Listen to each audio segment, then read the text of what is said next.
Yo creo que esa es la discusión ahorita, poder encontrar el punto medio entre aquellos que llaman una construcción depredadora o aquellos que están en una, o parar totalmente la construcción. Yo creo que la construcción en Colombia es una construcción responsable, que se ha enfocado por respetar el desarrollo urbanístico de todas las ciudades.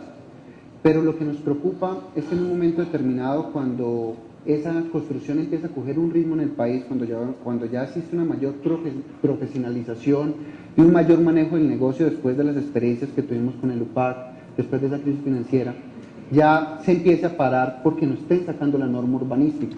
Es cuando uno va en un carro a 160 kilómetros por hora y metes el freno de mano, después metes la reversa para que no ande.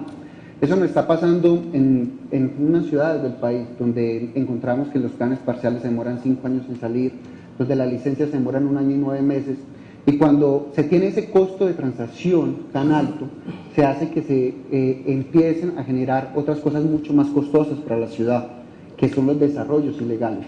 Entonces yo creo que se puede apostar por el respeto a la norma urbanística, pero con el compromiso de todos los actores de sacar esa norma urbanística a tiempo y con unas reglas claras.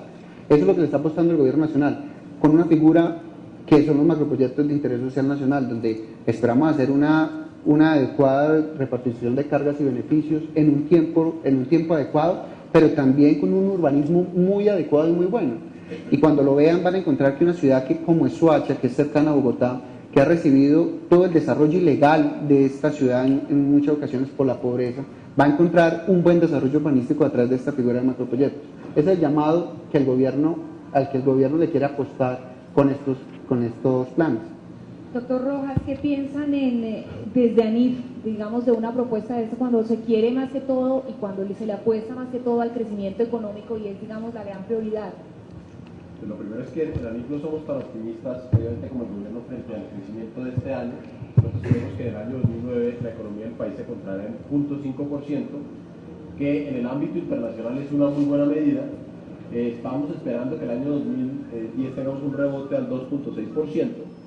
Y uno de estos componentes importantes, digamos, de esta caída del crecimiento del PIB es el sector de la construcción. Estamos viendo que este año se va a contraer en 3,5%. Pero acordemos que el sector de la construcción tiene dos componentes, uno que son obras civiles y otro que es edificaciones. La verdad es que las edificaciones han aguantado mucho más y este es el punto en que las obras civiles deberían tener ese liderazgo para mantener ese crecimiento.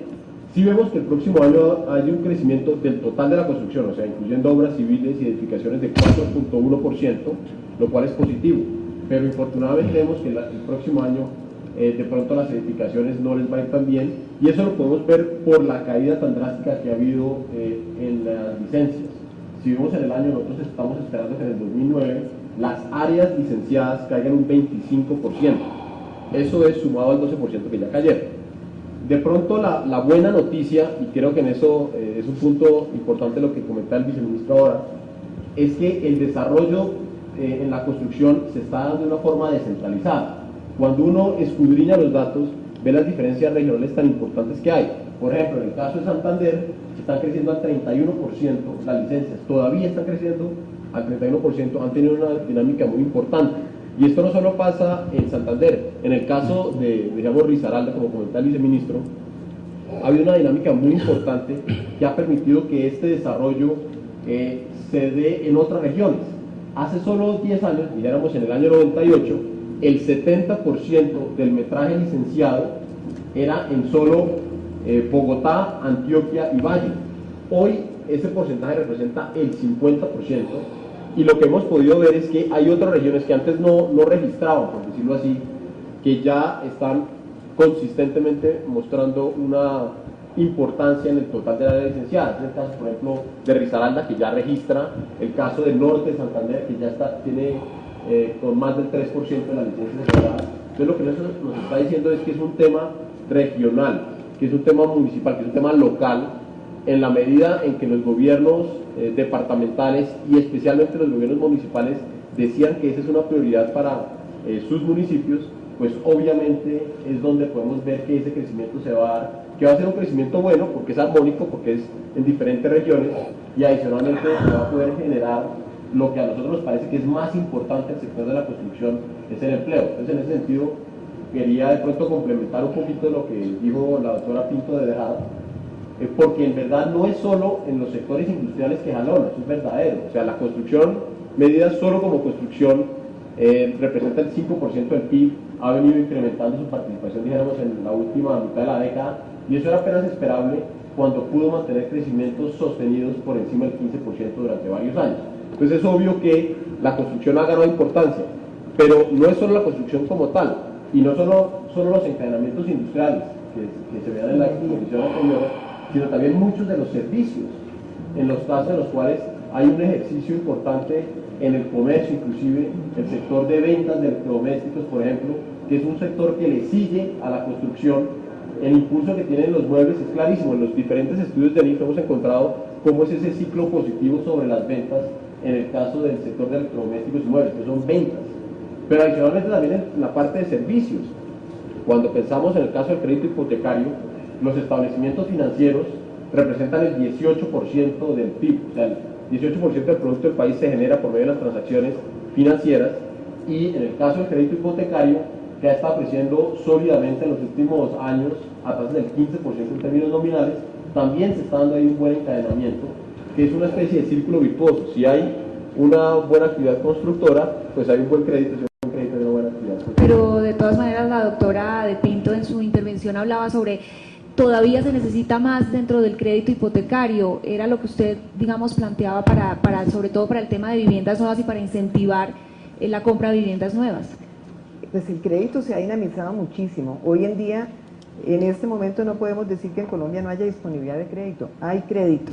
Hay algunas restricciones para aprobar de crédito porque tenemos mucha gente que no es sujeta de crédito y ahí tenemos que trabajar y ser muy creativos hacia adelante. Se está trabajando mucho con una mesa coordinada por el gobierno nacional para tratar de tener un seguro de desempleo, por ejemplo, que minimice o reduzca el riesgo y pueda haber más gente sujeta de crédito. Es que precisamente ahí va. En Estados Unidos gran parte de la crisis es toda la cantidad de gente que accedió a crédito sin poder realmente responder con él. Por eso pues tienen esta crisis tan tremenda en toda la parte de finca raíz. ¿Sería bueno que más personas accedieran aquí al crédito ante una situación inestable de empleos? Es claro que sería bueno que accedieran. Lo que pasa es que hay que tener, digamos, ser ortodoxo y el sector financiero colombiano lo es en el otorgamiento de créditos. Si el crédito hipotecario que recibe una persona está de acuerdo a su capacidad de pago y con los subsidios directos y los subsidios a la tasa, hoy en día las cuotas se han reducido sustancialmente. Entonces, pues es beneficioso que la gente tome el crédito y el sector financiero lo pudiera otorgar con toda seguridad o pues con un nivel razonable de seguridad.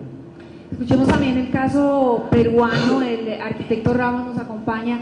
Nosotros nos preciamos en Colombia de estar un poco protegidos frente a la crisis económica global, es decir, no nos ha afectado de la manera que lo ha hecho en los otros países. ¿Cómo ha afectado y particularmente el sector de la construcción en Perú?